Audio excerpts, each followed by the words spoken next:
All right. Welcome to Manufacturing Talk Radio. We are at Manufacturing Day. We happen to be at the Bridgewater Marriott. We're here with the New Jersey Manufacturing Extension Partnership. And we have with us 3 students from the Middlesex County Vocational and Technical School in East Brunswick. They're doing some fascinating work at this VOTEC school. We have Will Farmer here, Karnveer Singh at the end, and Taylor, is it pronounced salmon? Yes, like a fish. Just like the fish, because I'm always tempted to say salmon, because that's the way it's spelled. Will, I'm going to start with you, and I'm going to ask you, at the VOTEC school, what is it that you're working on? What's your project? Well, my project, I'm doing 2 big projects right now. I'm working on a 3D printer, and I'm working on a PLC traffic light as well. Okay, and what's the PLC traffic light? It's basically so when you're on the street and you're waiting at a traffic light at a red light. There's usually 2 traffic lights. There's if you're sitting at the end of the street or if you're sitting at the intersection. There's one light that's directing the traffic east and west, and one stoplight that's directing the traffic north and south. And it's trying to make a code that can communicate those 2 traffic lights. So if one light is red and one light is green, they switch off and on, so that way the cars know which way to go. And how is that different than traffic lights we have today? Is it? Well, it's kind of some traffic lights use an analog system. Ours is a digital system, but we do have an analog system in our shop as well. If I wanted to learn that, so it's really cool just to see a code that you make on the computer come out in real life, and right? Yeah. Right. Let me talk with Taylor for a minute here. Taylor, you've got a project going. I do. At the VOTEC school.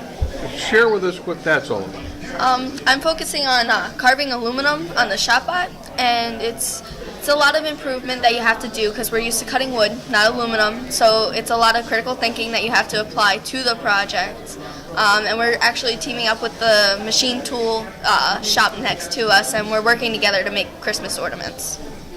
This is really cool.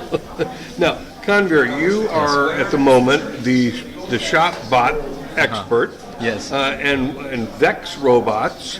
Explain to our audience what those 2 things are. Well, basically, the ShopBot designs and creates many anything you want. Basically, you can design on wood, on aluminum, or anything else what you want. It could be a logo or a picture or anything you need for yourself. And the Vex robots, basically, it's in the name, robots. We can code and manipulate robots to do what we want them to do. And basically, yeah, that's it. Lou?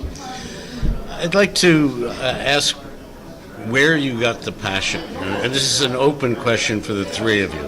Where did you get the passion to go into manufacturing, entrepreneurship, and such? You're jumping out of your seat. Go ahead.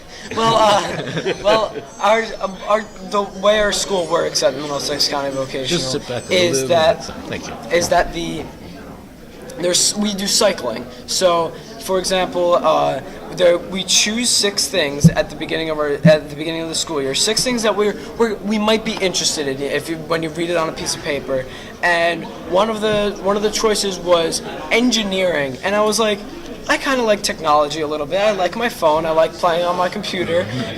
Might as well try it, right? Because I have 6 choices, might as well do it. And as soon as I walked into that shop room, our shop classroom, that's what we call our classroom, we call it shop.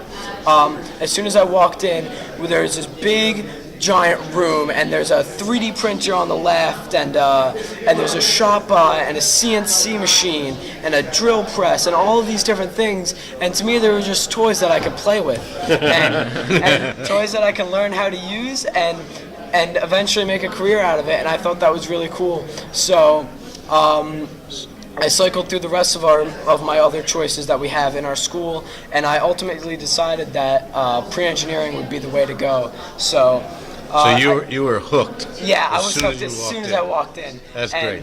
We have Mr. Mercadante, our teacher, who was very nice to us when we walked in, told us about what our shop is, the money that we can make from our shop, always a good factor. But it's really cool, and it's something I really like to do. And we get 3 periods out of the day. So we have 8 periods in our school day, and we get 3 45-minute periods to work in our shop and to do what we want to do. You know what I mean? Very it's cool. Really cool. Taylor, what gave you that passion? It's a somewhat long story. I was cycling through the 5 different shops, and I was gonna do baking, but I heard baking was a little, and I'm like, so I switched from baking as my cycle to pre-engineering, and I really didn't know what engineering was about. I found it interesting because it's hands-on and everything, and I walked into a shop and I was like, oh my god, like all these toys, I don't know like what I'm gonna do with all of this and how is this gonna happen. And I wound up talking to Mr. Merck, and we were talking, and he was telling me about how he manufactured a stent for Johnson & Johnson, and my family's all like first aid, so and I want to be a nurse, so we got talking, and I was like, like engineering can lead to any path, any career, and I originally wanted to be in Cosmo, and then I was like, oh my god, this is my home, like I'm not like a Cosmo girl, I need to be able to do hands-on more, like work with machines. I was not a Cosmo girl, and I was basically like, if Mr. Merck couldn't like fill in a blank, I was able to be there, and I found like that is a real connection to the shop. That's great. And you, sir?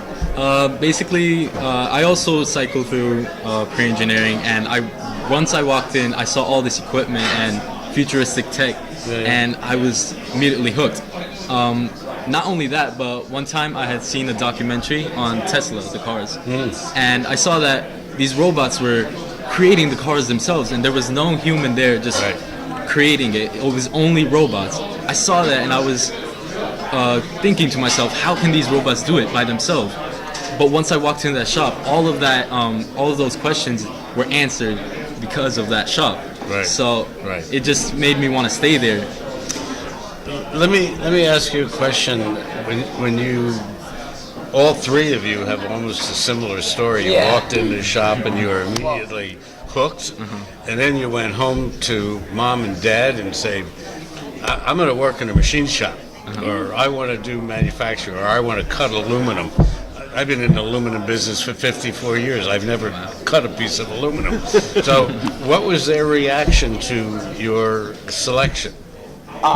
My dad's reaction was, wow, that probably makes a lot of money. And it does, and when it's something that you want to do, making the money is only a small part of it, Sure. If you're doing something, when you're walking into a classroom every day or a job every day that you really want to do, making money is only like, it's a plus, but that's not why you're there. You're there because you like doing what you're doing, and I really like doing what we are doing in our Excellent. My parents knew that it was a big jump to go from cosmetology to pre-engineering and manufacturing, but they were very supportive, and I'm very thankful for that, because I was like, I don't think Cosmo is the right fit for me. I'm more of a hands-on with more dangerous type things, and this is like a good career path in my feelings. I think this is better than cosmetology for me, and they were basically just like, okay, if that's what you want to do, you're comfortable doing it, that's what you're happy doing, go for it. Don't let anyone tell you different. If that's what you like, then that's what you do. You're very fortunate to have parents that are supportive, because a lot of them aren't. What were your parents? My parents were also extremely supportive, and my dad actually wanted to be an engineer, but for some reasons he wasn't able to fulfill that dream of his. Right. So by me being in part of this shop, I'm not only fulfilling my dream, but also my parents' dream in some sort of way too. That's very admirable. You were going to say something. Well, I'm going to jump in here, because I was talking with Will and Taylor, and I did not hear yet from Carver, but I think the story will be similar. Something that has touched Lou, and he's brought up quite frequently, and that is college isn't for everyone. But you guys have taken a rather interesting approach in your mind to how you want to get through college. I'd like each of you to share that. Will, I'm going to start with you. So, I have a lot of cousins, and I know those cousins, they go through high school. They go through the normal general high school, your basic high school, text, nothing special. And then they'd go to college, but they didn't really know what they wanted to be when they went to college, but they just knew that they had to go to college because that's what everybody else does. They go through high school, then they go to college, and then they get their job. And then they come out of college and they're $80,000 to $110,000 in debt. And I think that's crazy, Now you have to work at a job and you have to try to make that debt back before you're even starting to make your own money. And I figured if I could go to here, I go to this class for 4 years, I get a certificate that says I could work at a manufacturing area. Like there's a senior in our shop who graduated last year, and he got a job at Amazon for $35,000 a year right out of high school. And it's really cool for him because he can work. If you think about it, if he works for 3 years and say he works there for 3 years, doesn't even get a raise. What does he make now? 30, 60. He makes over $100,000 in 3 years.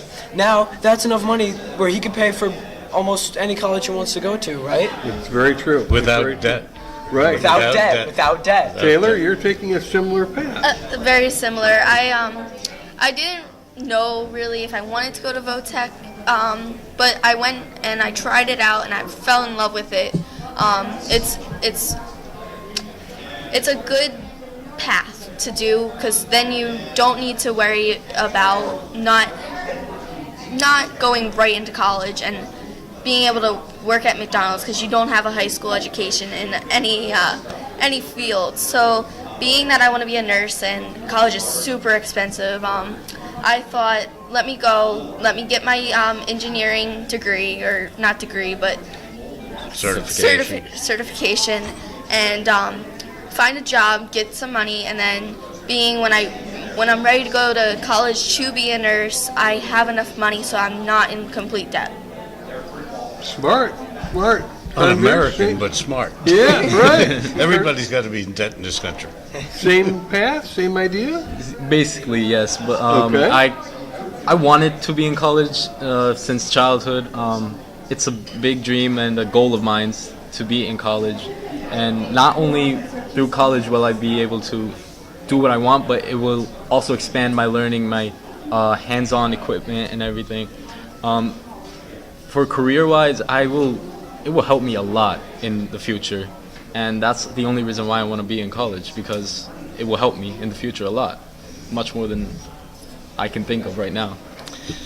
So let me, just so I fully understand your ages and your thought patterns, how old are the three? I'm only 15. 15. Also 15. 15. Also 15. 15. We're all sophomores. That's And great. I just turned That's great. It's truly amazing. Yeah. And Terrific. I'm 15 years old, and I've worked on a 3D printer. I've coded a traffic light, and they're working on a shotbot and a CNC machine. And you guys use the drill press as well and the bandsaw. It's pretty cool what we're doing. The experience you get with being so young is like unbelievable and breathtaking. Yeah. To have that experience. Couldn't have said it better myself. Tim?